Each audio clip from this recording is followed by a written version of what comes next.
Welcome to Lewis & Groves Partnership Limited video training series. Today we'll be carrying out your induction training. Before we begin, can you please make sure mobile phones are either switched off or put on silent, and please save any questions to the end of the video. Thank you. As we begin the induction training, you will see a piece of paper in front of you.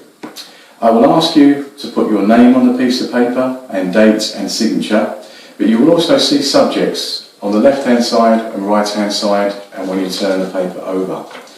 Please follow the subjects, and when I've explained them I will ask you to tick the box if you fully understand what I've actually said.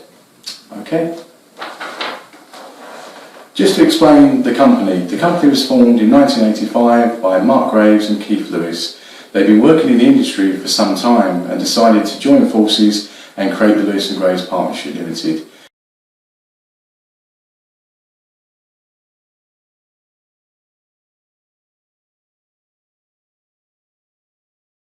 To the next subject, which is the health and safety policy.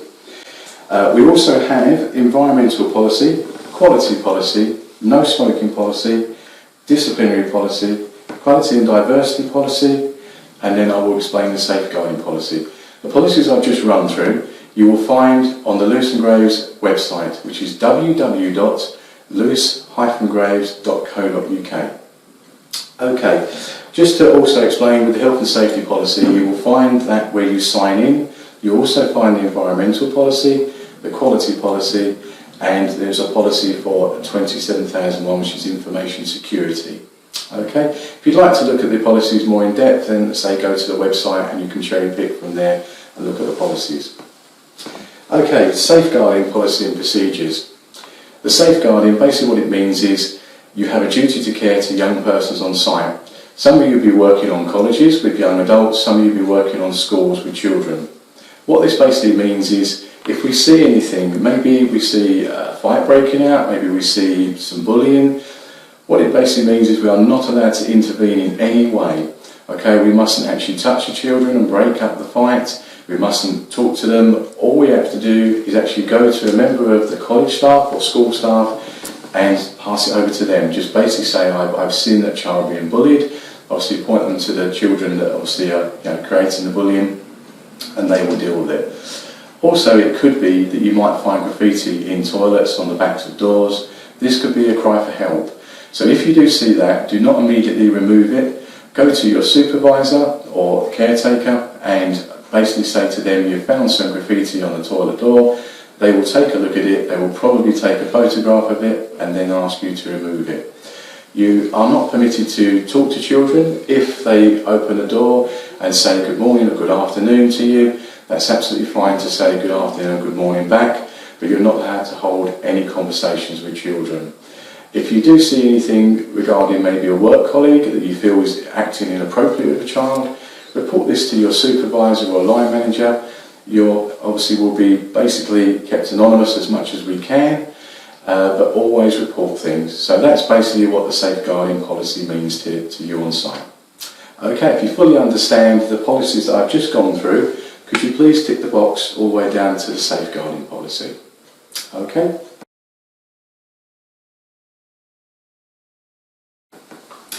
We now move on to data protection. Basically what this actually means is, as you go around cleaning, some of you may be working in sensitive areas.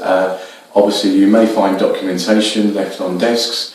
You are not permitted to read it. You are not permitted to pass this on to any of your colleagues. You can only pass on information that's been given to you by your supervisor, and the instruction is to pass it on to colleagues. So anything you see, you must not pick up and read, okay? Any computers, if you happen to knock the mouse as you're cleaning and the computer screen comes on, and maybe there's some work from a previous day on there, do not read it, do not try to do anything with the computer, just carry on cleaning around there. Okay, so that's basically what the Data Protection Act means, and if you just tick the box, we can move on to the next one. Okay, information security policy. This is very similar in a way to data protection, okay? But just to explain, also in terms of documentation, you will have to sign documentation like today. This documentation is not allowed to be left on site with personal information, i.e. signatures, names, etc.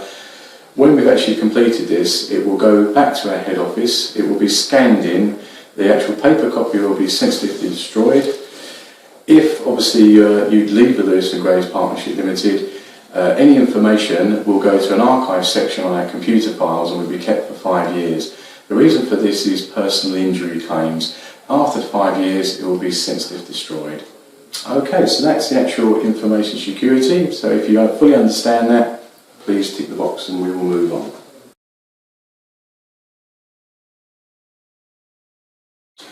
Okay, manual handling. We will go into more in-depth manual handling, but obviously just to explain some of the manual handling that you will actually obviously occur on site. This can be lifting buckets, it can be even mopping a floor, etc., lifting waste bags. So just to very briefly touch upon some of the points that you actually obviously carry out.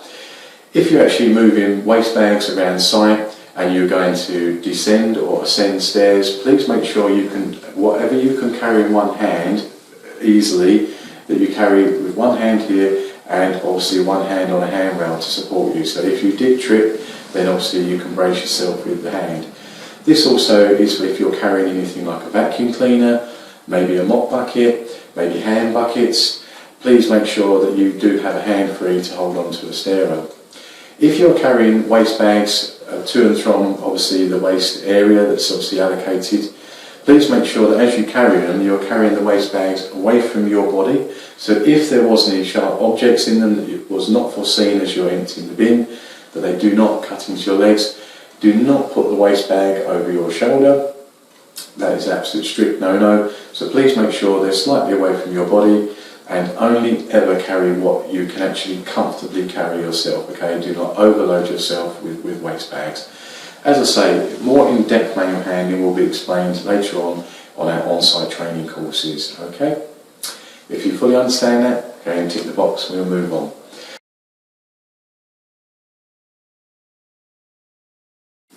Okay, we're now on to first aid. Okay, your supervisor or line manager will notify you of first aiders who actually are on site. If it's a supervised site, this will be basically your appointed first aider will be your supervisor. And you will also be notified of the site's first aiders as well. You will also find and be notified where this actually is a first aid kit on site. Okay, your supervisor or line manager will tell you where this will be available. We also do have what they call one-shot eye wash kits basically, and all you do is pull one off, follow the chart that is actually in your cleaning cupboard, snap off the actual top and put this into your eye if obviously you've had some sort of spillage or dust or something in your eye. Okay, so that's the first aid part. If you fully understand that, then please tick the box and we shall move on.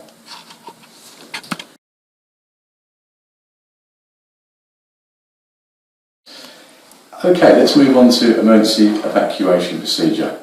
Again, this will be basically explained to you by your supervisor and line manager where the muster points are on your site.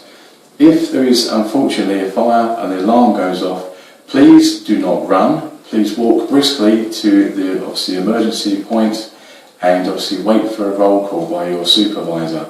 Do not leave the building. If it's 5 minutes before your cleaning time is ending, do not pick up your bag. Please leave personal belongings.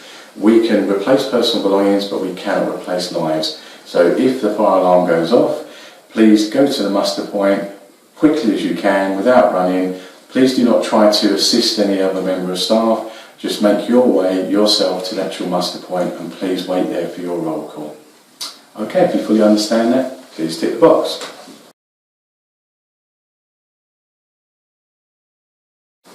Okay, moving on, reporting accidents, dangerous occurrences or near misses. If you are unfortunate enough to have an accident on site, please report that to your supervisor or line manager immediately. They will take you through the process of filling out the paperwork, etc. Also, if you are fortunate enough to see a dangerous occurrence, please report that again to your supervisor or line manager immediately. By doing so, this could save someone from actually having an accident, okay? And this is very similar to near misses. If you see maybe a hazard, maybe a carpet tile, maybe a floor, the corner of a floor coming away, please report this immediately to your supervisor or line manager and they will deal with this and obviously fill out the appropriate paperwork. Okay, if you fully understand that, please tick the box and we will move on.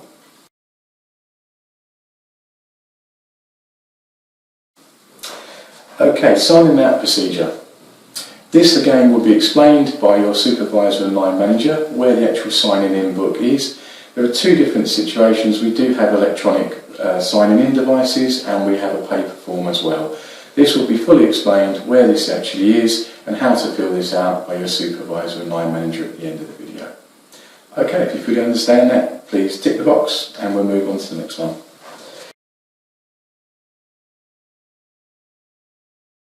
Okay, movement of staff. You work for the Lewis and Graves Partnership Limited. Your contract is with us and not with the site that you actually work on.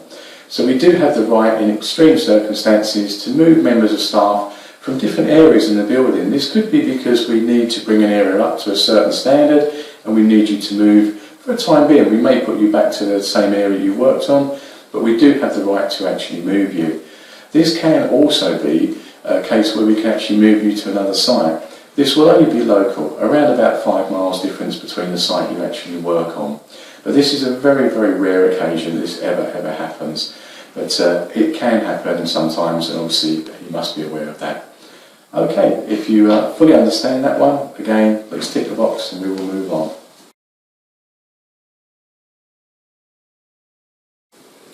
Okay, working to time.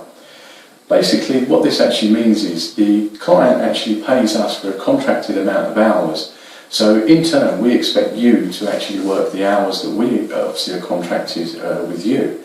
So there are some circumstances where you may need to go to a hospital appointment, a doctor's appointment. Please speak with your supervisor and they will obviously let you go slightly early.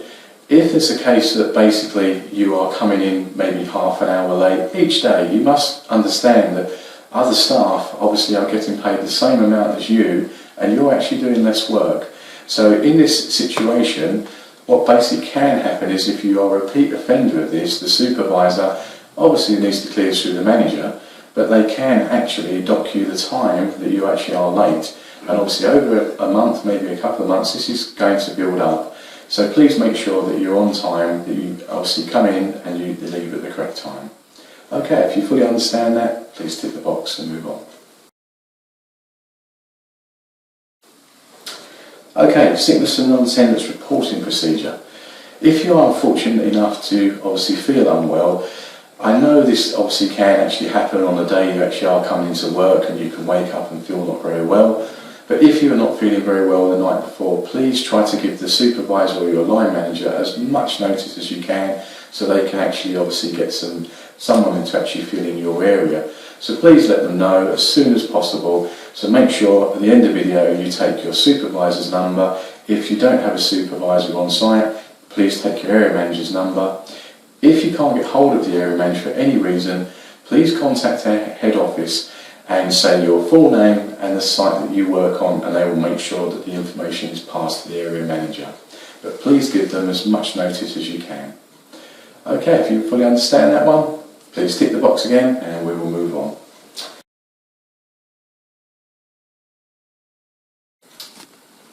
Okay, moving on to PPE now. Basically, a risk assessment will dictate what PPE must be worn on your site. This can be different throughout, obviously, our contracts. Just to explain some of the PPE that we actually have. Firstly, we have gloves in various different colours, and I'll explain those later. The gloves themselves are extremely important. Generally, every single risk assessment incorporates gloves, so please always wear your gloves.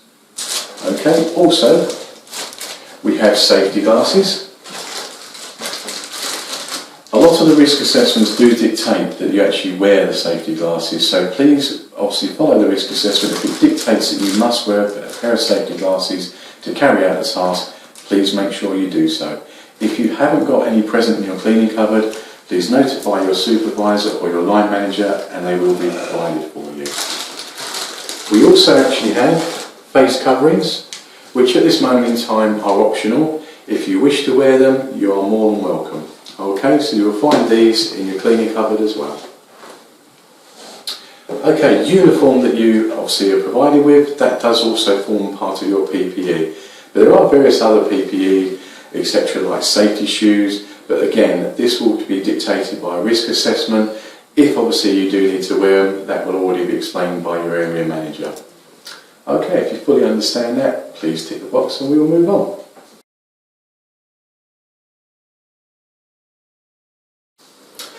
Okay, ID badges like I'm wearing here. You will be provided with one of these. Sometimes these can actually be the site's own ID badges or a Lewis and Graves one. When you are issued with your ID, please wear it at all times. It may be a new member of staff doesn't actually know who you are, and obviously your ID will actually indicate that you're working for Lewis and Graves Partnership Limited, the cleaning contractor. So please make sure your ID badge is worn at all times. Okay? If you understand that one, please tick the box and we will move on. Okay, sensible footwear.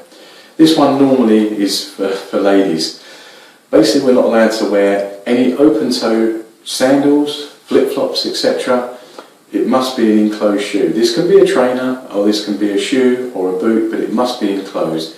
If a risk assessment, as they say, as I explained previously, dictates that you must wear safety footwear, that will be explained to you and the safety footwear will be provided. But please make sure that you always wear the appropriate shoe, fully enclosed shoe. Also, because you are working, obviously there are some sort of slip hazards in terms of floors, etc. Please make sure that the actual shoe sole itself is of a soft rubber compound. This will provide grip at all times if the floor is even slippery as well. Okay, if you fully understand that one, please tick the box and we will move on.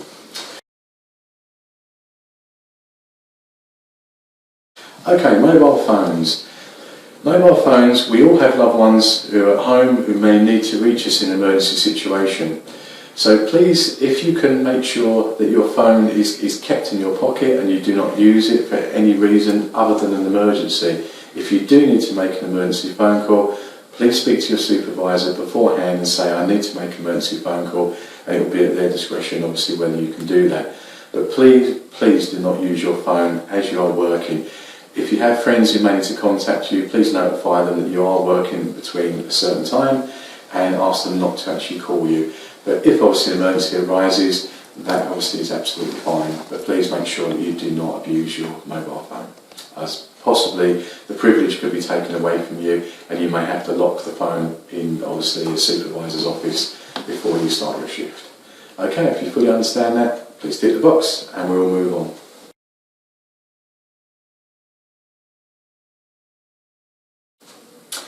Okay, emergency phone calls, as we just explained, if you do need to make them, maybe it's to get a daughter or son to a certain interview and you want to make sure that they get there and you need to make a call.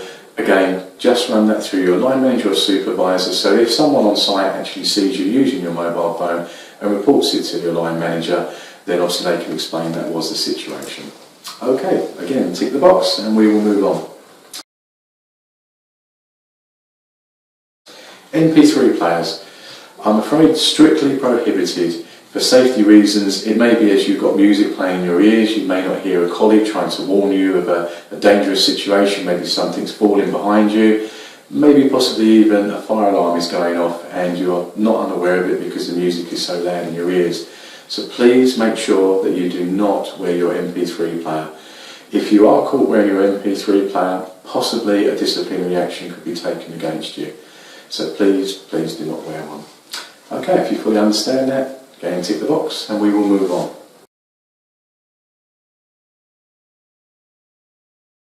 Okay, we are now on to safe use of chemicals.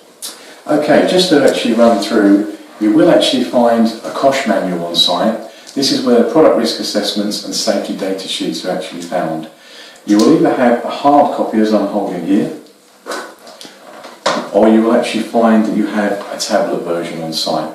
Both versions work exactly the same. You just need to look for the index and that will actually tell you where the chemical is in the manual, and then you can actually look up the information you need to. Okay, in terms of safe use of chemicals, basically what this actually means is, under no circumstances do we mix two chemicals together, okay? We do not bring any chemicals onto site of our own. We only use the chemicals that have actually been provided by Lewis and Graves Partnership. So never ever mix two chemicals together. And just to run through very quickly, we also have an acid-based product which we use for maintaining descaling of toilets. This product itself, as being an acid-based, must never come in direct contact with a strong alkaline product. Okay, so please make sure in your cleaning cupboard these are well separated between each other. You will find some products, as in the Celgene Ultra, which are very much almost neutral detergents. Okay, so these ones sit in the middle. So it is okay to actually have products obviously near these, but please make sure that acids and alkalines are stored at least a foot away from each other, if not preferably on a different shelf. Okay, so that is actually the safe use of chemicals. So if you fully understand that one, we can tick the box and move on.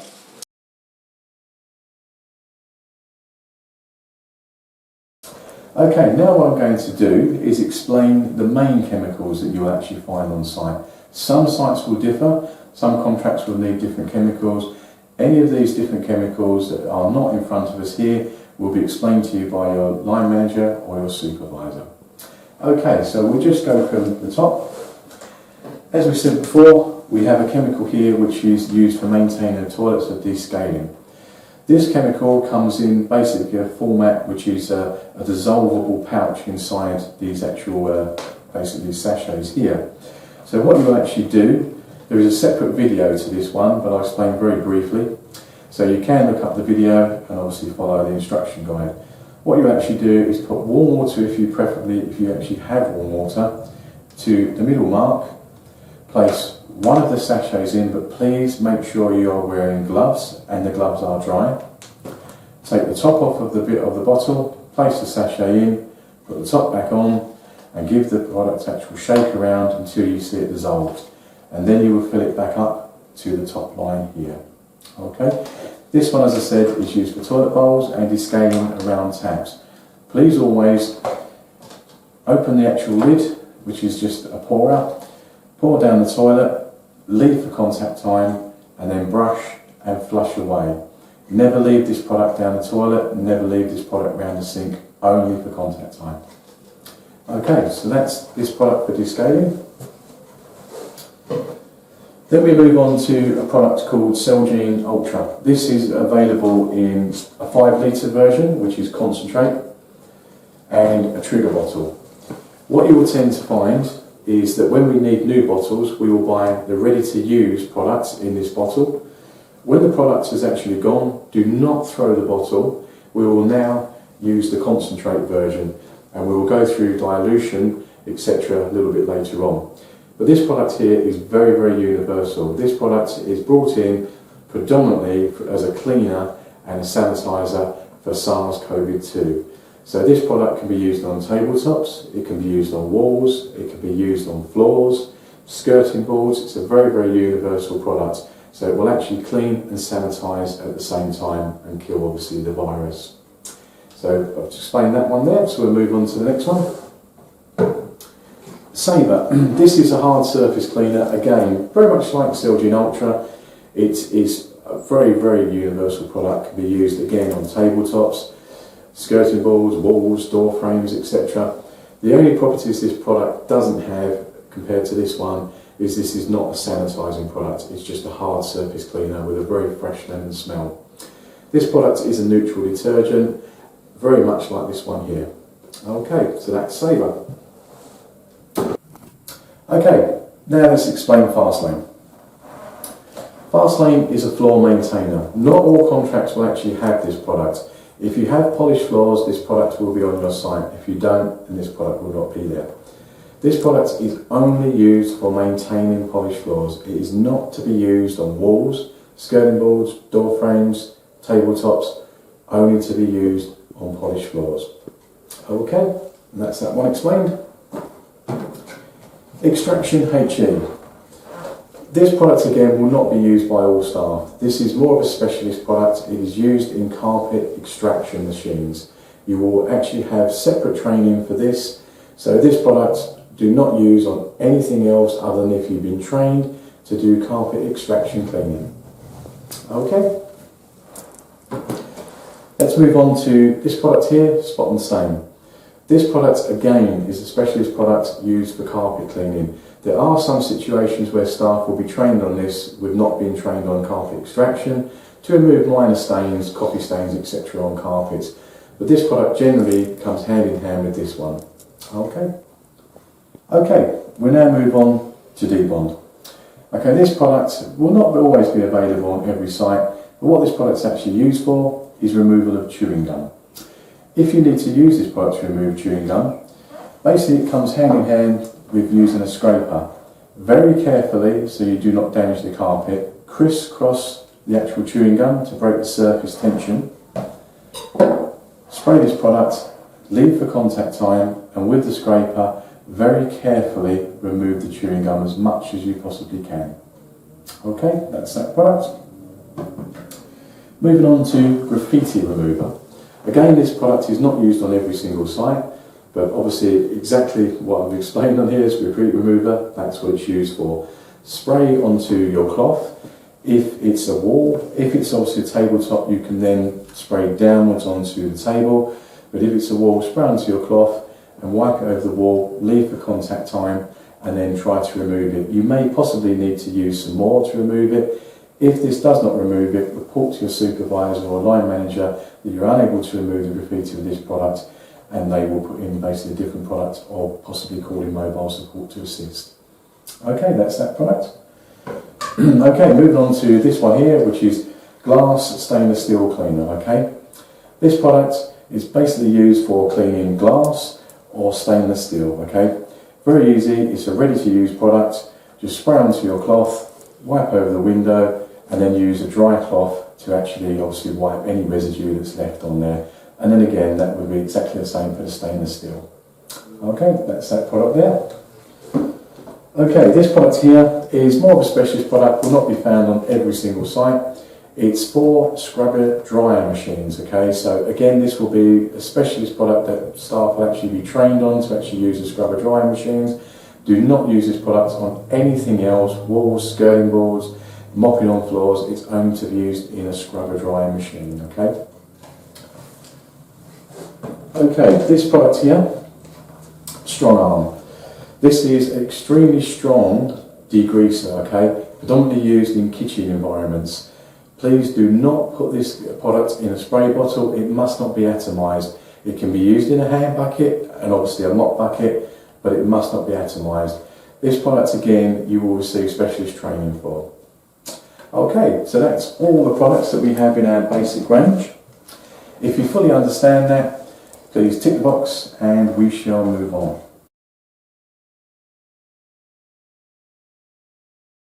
Okay, we now move down to dilution chart. Basically, in all of your cleaning cupboards, you will find a poster, a safety poster like this, and your dilution chart will be at the bottom. Please follow the dilution chart at all times when mixing the chemicals with the water, okay? When you're actually putting the products into any bucket, any bottle, please always put water in first and then add the chemical to it, but always follow your dilution chart. If you have any doubts, please speak to your supervisor or your line manager. Okay, if you fully understand that one, tick the box and we shall move on.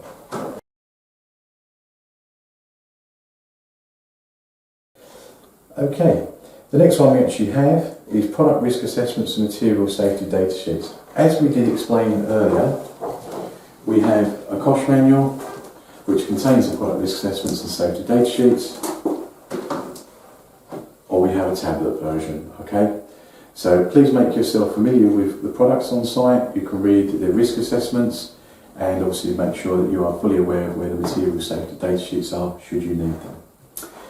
Okay, if you fully understand that one, please tick the box and we shall move on.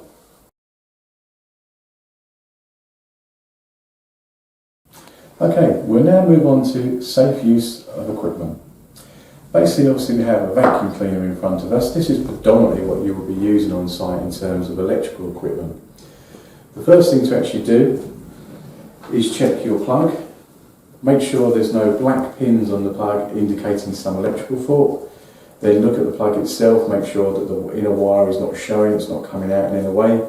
The best thing to do is if you grab a microfiber and wrap it around the actual lead itself, and as you run the lead along, if there was any nicks in the actual cable itself, the actual cloth will stop, and then you can take a look. If you do see any nicks in the actual wire and they're going through to the inner wire, stop immediately and report this to your supervisor or line manager. Do not use the piece of equipment after you've found this fault. Then there will be basically a repair label attached to this, so if you do see one of these on there, do not use the vacuum cleaner. Okay? If you've gone all the way through to your cable and it's secure on the machine, obviously where it plugs into here, this is actually plugged in securely, then you can actually begin checking the rest of the vacuum cleaner. So first of all, just make sure that the wheels are free moving, so the manual handling side of it is nice and smooth, and you're obviously not going to get any manual handling issues. Then obviously open up the vacuum cleaner itself and check the filter. Make sure the filter is clean. I'd advise once a week grabbing your colleague's vacuum cleaner and just hoovering this filter. Also make sure that the bag is no more than half to 3/4 full. If it's any more than this, it will start to labour the motor on the vacuum cleaner and it will not help you, as productivity levels will go down. Okay, if the bag is obviously less than half and the filter is clean, place these back in, place the actual vacuum cleaner back on,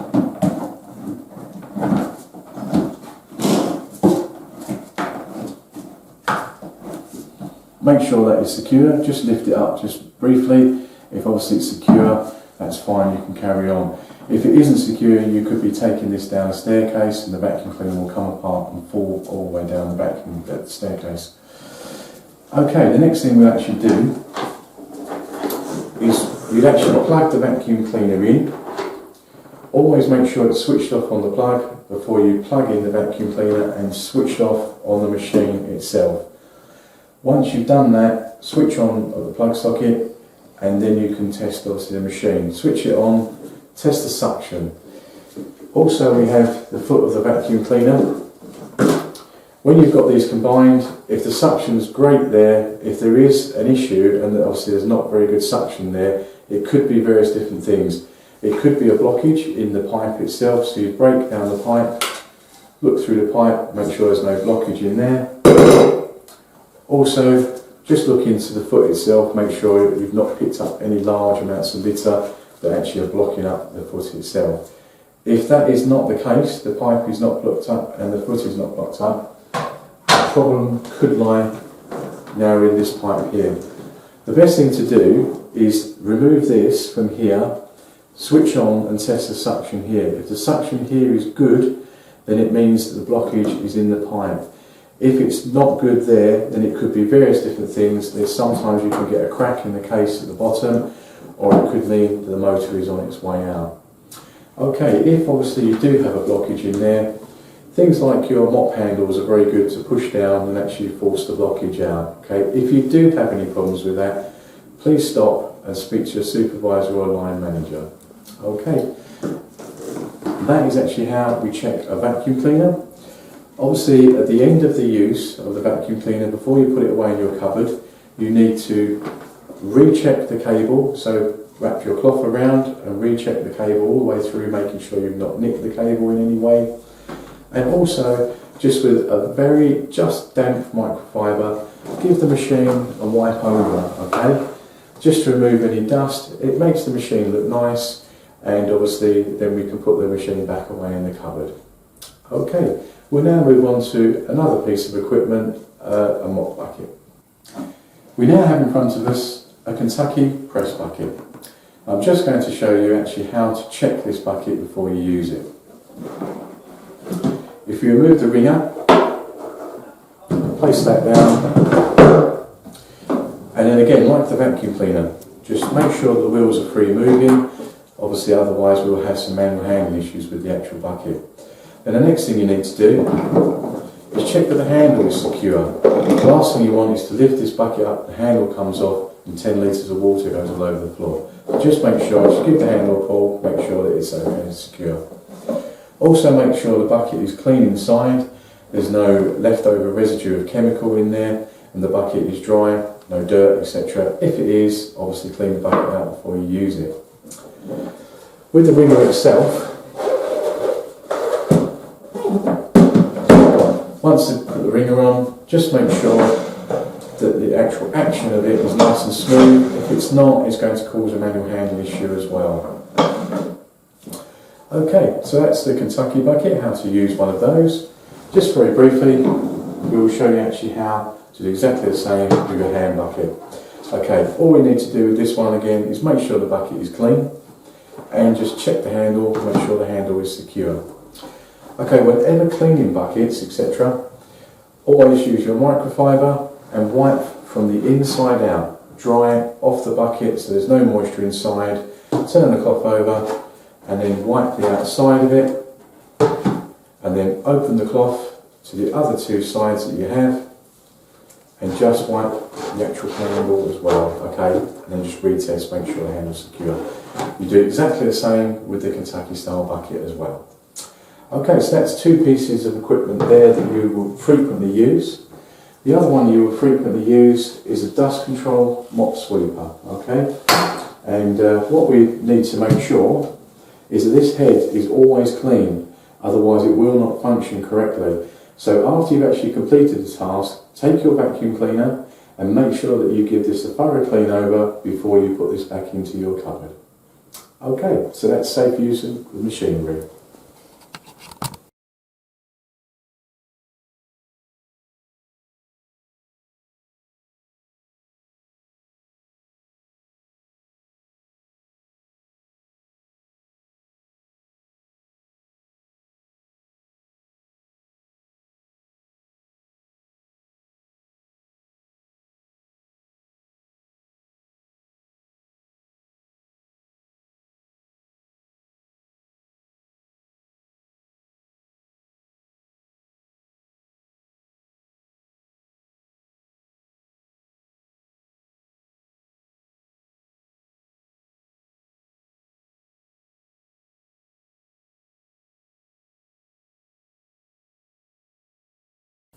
Okay, we now move down to task risk assessments and safe systems of work.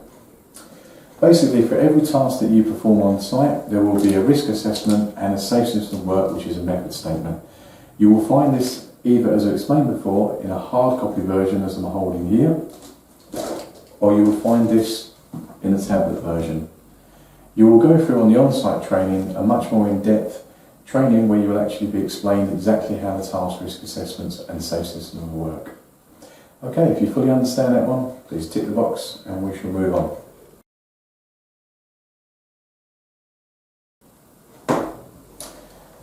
Okay, safety signs, warning signs. These are absolutely paramount to the job that we do. These must be placed out before you bring any equipment to the actual area. So always put these out first, and if you obviously are mopping and the floor is not dry, make sure you leave in situ and report to your supervisor you're unable to move the safety sign because the floor was still damp. If the floor is damp, please take the safety sign away and obviously clean the safety sign, and please place that back into your cleaning cupboard. Okay, if you fully understand that one, please tick the box and we shall move on.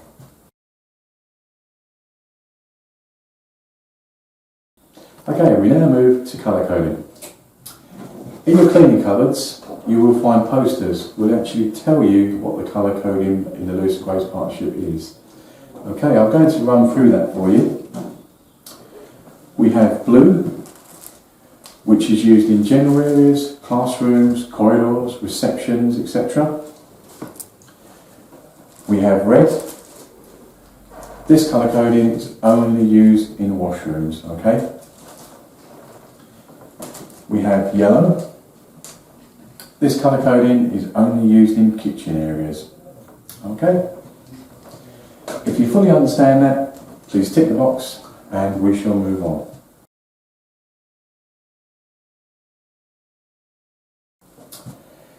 Okay, reporting building defects. Basically, as you're carrying out your tasks, you are the eyes and the ears on site.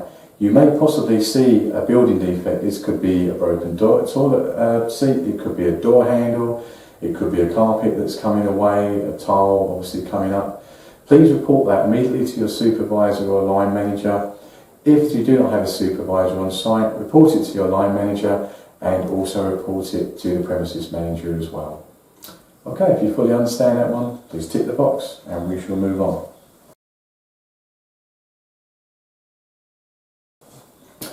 Okay, keys and locking doors.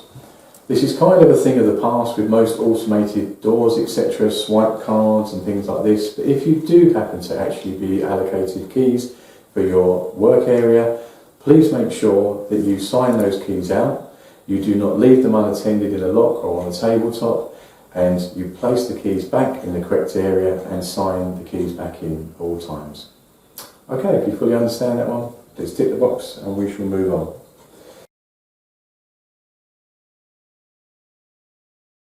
Okay, closing of windows. If obviously you open a window, maybe it's a summer's day and it's very hot inside, always make sure that you close the window. If you are happening to clean an area and you see a window open, only close this if it is safe to do so, if it is reachable and safe. If you can't reach it safely, please report it again to your supervisor or line manager or to the premises manager, and they will come up and actually close the window for you. Okay, if you fully understand that one, please tick the box and we shall move on.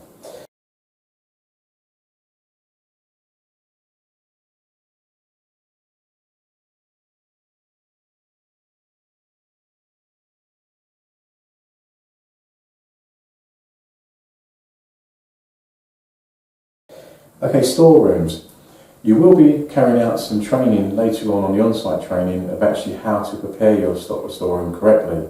But just very briefly, your storeroom must be kept tidy at all times. Any heavy items must be stored low, and lightweight items can be stored obviously higher up. Chemicals must be stored no higher than shoulder height, okay? In case obviously they spill into your eyes if you're trying to reach them from a high area.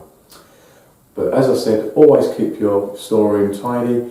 Never store things like vacuum cleaners in sinks, etc., or underneath any area that may obviously have any drips, etc., going onto the vacuum cleaner.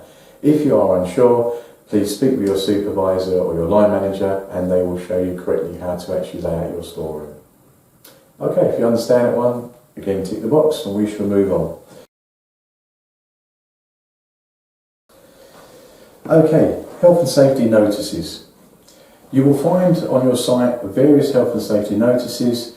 You will find a blue background, which means this is a mandatory health and safety notice. So it may be PPE, it could be safety signs. So if you see it is a mandatory safety sign, you will need to follow this, okay? So please make yourself aware of the safety signs that you have in your cupboard and read them thoroughly. Okay, if you fully understand that, you can tick the box and move on. We are now on to the right-hand side of the form. Okay, site-specific health and safety. At the end of the video, your line manager or supervisor will explain to you the site specifics for your actual site. Okay? If you understand that one, please tick the box and we shall move on. Okay, again, at the end of the video, site-specific environmental, your supervisor or line manager will explain to you what this actually means. Okay, if you understand that, please tick the box and move on. Site-specific quality and site-specific information security. Again, at the end of the video, your supervisor and line manager will explain what this actually means to your site. Okay, if you fully understand that, please tick the box and move on. Okay, biosafety levels 1 to 4. As you will be fully aware, we've been through a very nasty situation in a pandemic, a global pandemic. Basically where we are with this in terms of our training is we've trained all of our staff on biohazard safety levels 1 to 4. On your on-site training, you will carry out a more in-depth training approach to actually this, and it will be explained a lot more in depth. But just very briefly, SARS-CoV-2, which as you will know as COVID-19, falls in level 3. So this is very serious. This means basically that there is a cure, but there are also deaths. In level 4, this is things like Ebola, which basically there are no cures for. Level 2 are things like influenza, the flu, norovirus, etc., where there are easily cures. Okay, there are some situations where people do unfortunately die from these, but basically the training means that you will also know when we tell you maybe a new bacteria variant, maybe a new virus or a new variant of SARS has come along. By us explaining it falls in level 3, for instance, you will know it's very serious and very much like the actual, obviously, COVID-19 that we faced, obviously, very recently. So don't worry, you'll be facing a lot more in-depth training on this in your on-site training. Okay, if you understand that, please tick the box and we shall move on.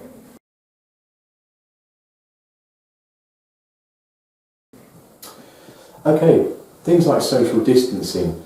At this moment in time, obviously we're coming through the situation and we're now, basically the government has a new slogan, living with COVID. Okay, but obviously, you know, if you can social distance as much as possible during obviously your work, please try to do so. Okay, if you understand that one, please move on.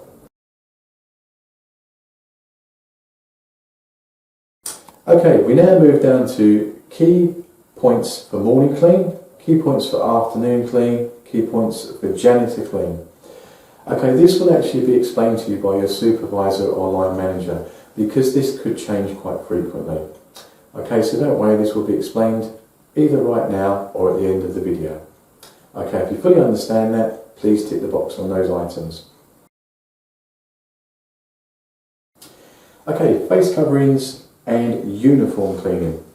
Okay, face coverings, as we said before, we are still providing these for staff, so if you wish to actually wear a face covering, please feel free to actually do so. In terms of your uniform that you actually are wearing, because obviously the virus is still around, it may be possible that you've picked up the virus on your uniform. When you actually take your uniform off, please place it in a bag, seal the bag. If you actually are going onto public transport, then it means that if you place it on a seat next to you and there is the virus on it, it's not going to cross-contaminate that seat. If you place it on your car seat or in your boot, it's not going to cross-contaminate your car. When you get home, undo the bag and place your uniform straight into the wash and wash obviously in accordance with the instructions on the garment itself, okay? And then you may wear that uniform obviously on site the next day if it's dry, and obviously carry out the process again obviously when you leave site. Okay, if you fully understand that one, please tick the box and move on. Okay, GDPR. Basically GDPR and Data Protection Act of 2018 came in force. With these, it's very similar to, as I was explaining, in terms of data protection, etc. If you do see any correspondence, as I said, you are not allowed to actually read those or divulge those to obviously your fellow members of staff. You're not allowed to actually talk about the school or the college that you work on, any of the facilities you work on. Please do not discuss it with family members or friends outside of your colleagues that actually work on site. Okay, also with GDPR, as we explained, the documentation that you sign on site or photographs that are taken for your ID badge, as we said before, they will be stored on our secure systems. If you do leave, they will go into an archive section, stored there for 5 years, and that is because of personal injury claims, etc. ID badges, if you do leave the company, these will be sensitively destroyed immediately. Okay, but that's where obviously documentation will be held on site. Okay, if you fully understand that one, please obviously tick the box and we will move on. Okay, we move down to L&G Health and Safety Committee. We have a Health and Safety Committee that if you have for any reason you want to contact the Health and Safety Committee, there may be obviously something you're not sure of on site, etc. Maybe it's not been explained to you well enough by your area manager or your supervisor. Please feel free to contact the Health and Safety Committee. You will actually find their address on the back of your handbook that you will be given, and obviously it will be on risk assessments as well. So please contact it. You can contact anonymously, and I promise you, obviously, anything you contact with the committee with will be dealt with very swiftly. Okay, if you fully understand that, please tick the box and move on.